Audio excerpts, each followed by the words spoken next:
So hello guys and welcome back to my channel. Today we're going to do something special. For once we are going to do a deck profile.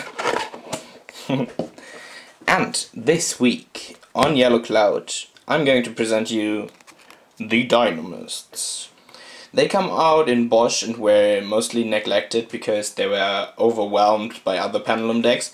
But I really like these. Their general idea is to be the kings of the battle phase, and they truly are unbeatable in battle and can slay some decks into pieces.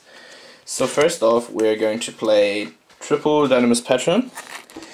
He's the searcher of the deck. His pendulum effect is, as the pendulum effect of every level 3 scale of this deck, when a DINOMIST monster you control would be destroyed by a battle or an opponent's card effect, you can destroy this card instead.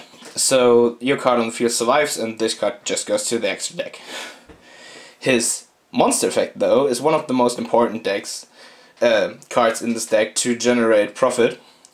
If this card destroys a monster, it does not have to send it to the grave, so it works against panel decks also.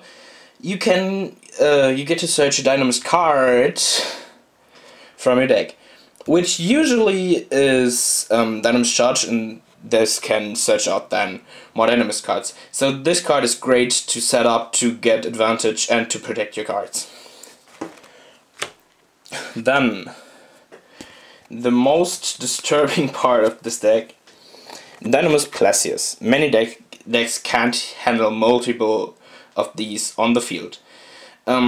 His scale effect is, as any levels scale 6 effects of DINOMISTs, that when your one DINOMIST card on your field is targeted by a card effect of your opponent, you can destroy this card and negate the targeting effect. You do not get to destroy the card that targeted your card, but it's still great. This card, for example, the 6 scales can block MSTs going to, or Twin Twists going on the charges, and then the charge lets you get back the level 6 to hand, so it's pretty much pointless to target DINOMIST spells while you have a level 6 scale 6 up. And his monster effect, and this is where it gets really a bit crazy to be honest. All face-up monster your opponent controls lose 100 attack and defense for every DINOMIST card you control. At first you think, okay, you're gonna have 4 or 3, so they're only losing a bit, but this effect stacks. So if you got 2 out, and for example, usually you have around 5 cards, all your opponent's monsters lose 1000 attack. So this guy with the second least attack in this whole deck can run everything which has 2/7 or lower, just can run over them, and that's so amazing. This card stuns really well. Once you get 3 of them out, it's even for Monarchs. Back then it was hard to get around them, and for Cosmo also. Cosmo can't easily OTK you while you got these bad boys out. So also 3 of them. Then the addition from the Dark Illusions, DINOMIST Ankylos. He again has the 6 scale effect, so I won't explain that again. But his monster effect is pretty simple. Any monster destroyed by battle with a DINOMIST card, DINOMIST monster, is banished instead. So this also just destroys Cosmo, because if you run over their stuff, they just get banished and they don't get to float. It's also funny against, for example, Blue Eyes, which need certain cards in their grave to reuse them, and so we can just banish everything. He sadly just has 1500 attack, but he has 2000 defense, so we can just put him in defense and attack with our other stuff. So then let's go to the level 5 section. All these before were level 4. We have DINOMIST Brachion. It's pretty much a better Cyber Dragon. We can special summon him if we don't control a Brachion and our opponent has a stronger monster than we do. So if we got a 2900 beta and our opponent has got a blue eyes, we can still just special summon him through his own effect. Yeah, that's pretty much it. It's a 2000 beta, and it also can be, of course, used for level 5 XZ summons, which are pretty important to this deck, to be honest. Then, the even cheaper card to get out without Pendulum summoning is DINOMIST Ceratops. We can just special summon him if we got another DINOMIST card. So just special summon Brachion through his own effect, throw a Ceratops after him, and make an Xyz. So easy with this deck. Also, he has 2100, so he's again a beater with some decent support. Then we had the old boss monster of the deck, and the only super rare in this whole deck, DINOMIST Rex. So he's got a lot of effects, and they are powerful when timed correctly. During the battle phase, if we already attacked, during the damage step, we can tribute another DINOMIST monster to let him attack again, but this time he has piercing damage. He can, through this effect, only attack another monster. Or, when we're done with attacking, we can tribute one other DINOMIST card we control, and shuffle one card without targeting from our opponent back into their deck, either from their field or randomly chosen from their hand. And that's just so great. We can usually, if we really want to, get off 2 DINOMIST Rexes, secondary effects. So it's pretty much, we're pretty much sometimes able to just shuffle back their both scales from their opponent, and then they're useless. So it's a pretty good card.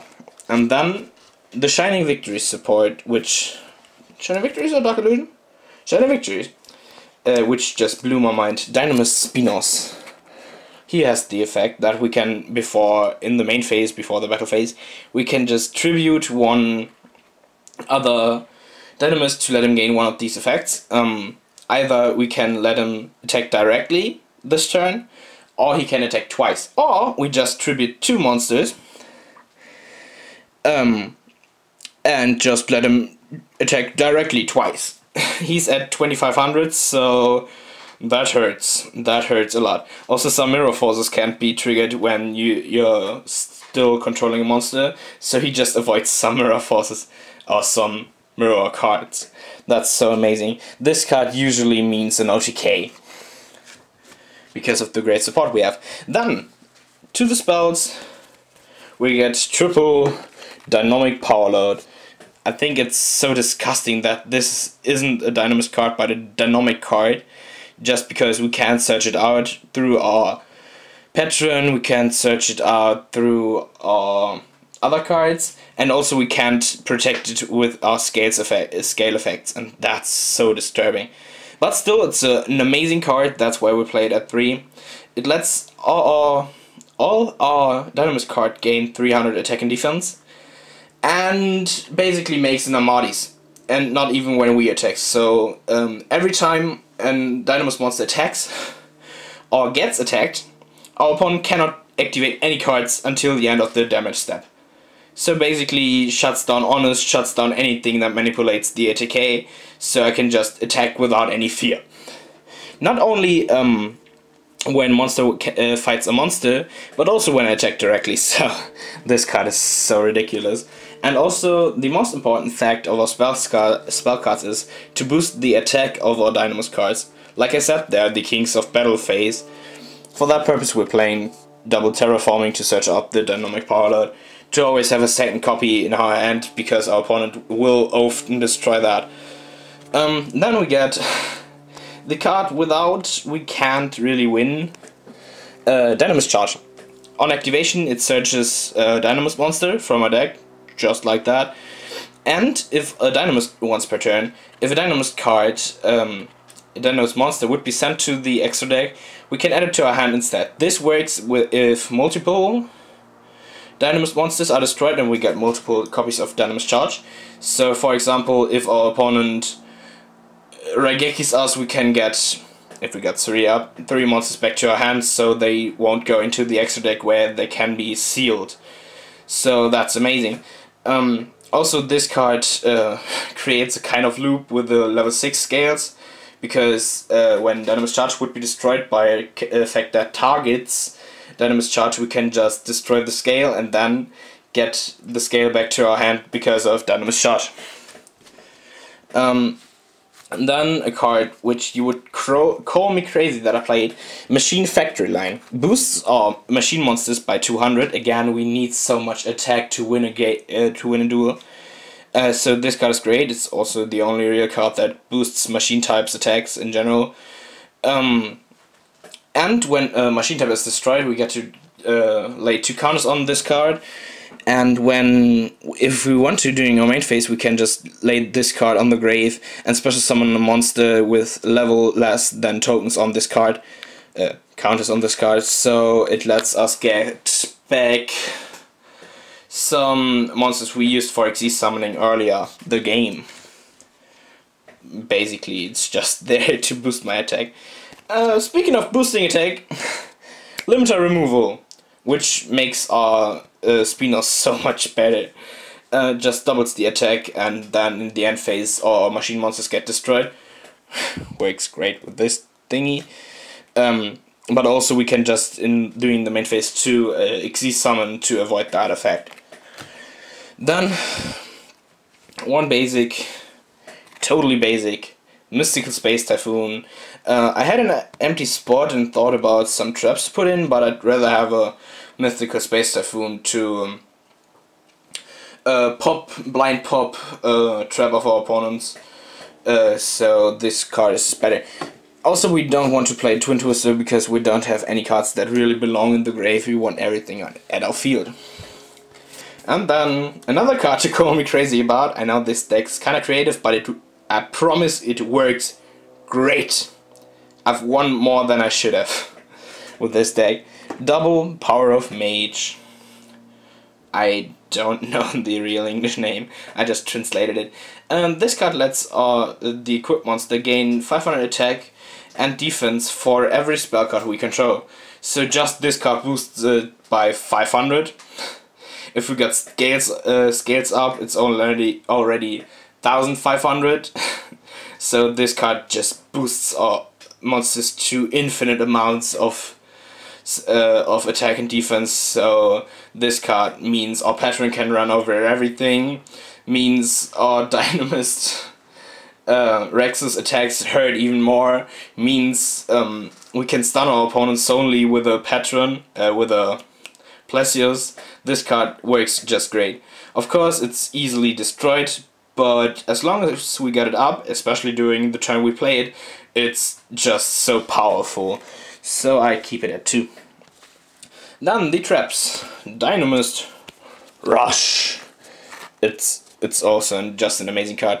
It lets us special summon a Dynomist card monster from our deck to the field, just like that. It's unaffected by other card effects that turn, so it can't be used for the effects of Rex or of Spinos, but we don't really care about that much. It can just freely attack, it can't be mirror forced or bottomless or anything, so it's safe from that. Also, it's destroyed during the end phase, but that generally hurts us not too much because we usually have charges up to get the card back in our hand. And then, for the last 2 cards in the main deck, I decided for Solemn Warning. Didn't want to play a strike there. Solemn Warning is generally better. Also, I didn't like the idea of having too much traps in this deck, but I needed to fill 2 spots and I needed some defense, so Solemn Warning was a great idea, especially early game. This card can really destroy some opponents, stops any synchro plays whatsoever. Generally every combo deck is really disturbed by this card, so it's great. And I think every Pendle deck should play this card. Torrential Tribute. I know, destroying monsters isn't so big these days, but we can Torrential Tribute without really losing anything, so why shouldn't we do that? 40 card main deck, of course. And then we come to the extra deck. So you probably have seen that this deck is capable of XE summoning quite a lot, and having, through his water type, access to some crazy or just really strong XYZ, but I don't think that you should XYZ summon with such a slow. This deck is pretty slow when it's about getting new cards, because we usually just get our cards and, like the charge says, we want to keep them and not waste them on anything. So we usually don't want to XYZ summon just if we have to. For example, when we use limiter removal, we have to XYZ summon, or if our opponent plays a certain type of deck that can be countered with an extra deck card, we also just have to XYZ summon. So we got the Abyss Dweller, of course, it's all water types. It boosts all other water types by, again, 500, it makes them even stronger. This card is probably the card that makes the most sense to XYZ summon into. Then we got Daigusto Emerald. Like I said, we want to keep our cards, so if we XYZ summon too much, we can just make an Emerald and at least restore a bit of all that. Then we got Double Cowboy, because of some...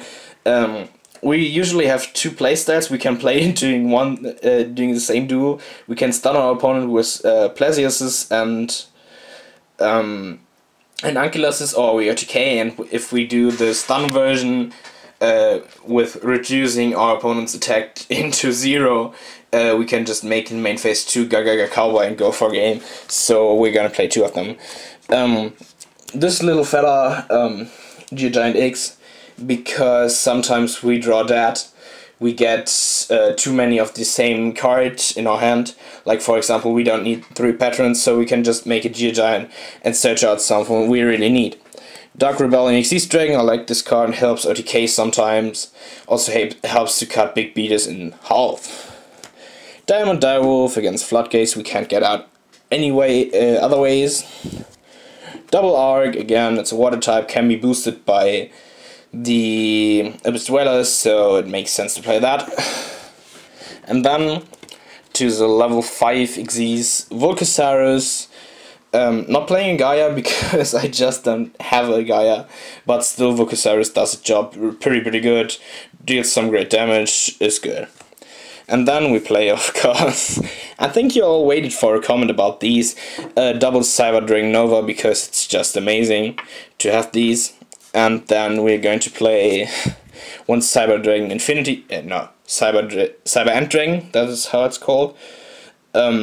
When the Nova is destroyed by a card, we can just special summon out him, and I think 4k beta is okay. And then, of course, the card which usually play a thing make this deck great. Let me say it's not the best way to deal with your level 5s on the board. Usually keeping your huge beaters and let your opponent have to get through these is better than making one Cyber Dragon Infinity, but because usually a deck that has more than one place a turn, so every deck can get rid of a Cyber Dragon Infinity is not that good. This card is only good if we can absorb one of our opponent's big beaters we couldn't get away. Anyways, so double Cyber Dragon Infinity. Love the reprint, makes it great to obtain for budget plays. And let's be honest, this card looks so nice. So, that's my deck profile of the DINOMISTs. I hope you liked my comment style. I try to change from video to video. Let me get a review of my comment style in the comments. I'd like that. If you liked the video, don't fear to like the video. It helps me to get to know what you like and what you like less. If you have any ideas or wishes for what kind of videos I could do, just leave me a comment and I will probably do it. Thanks for watching.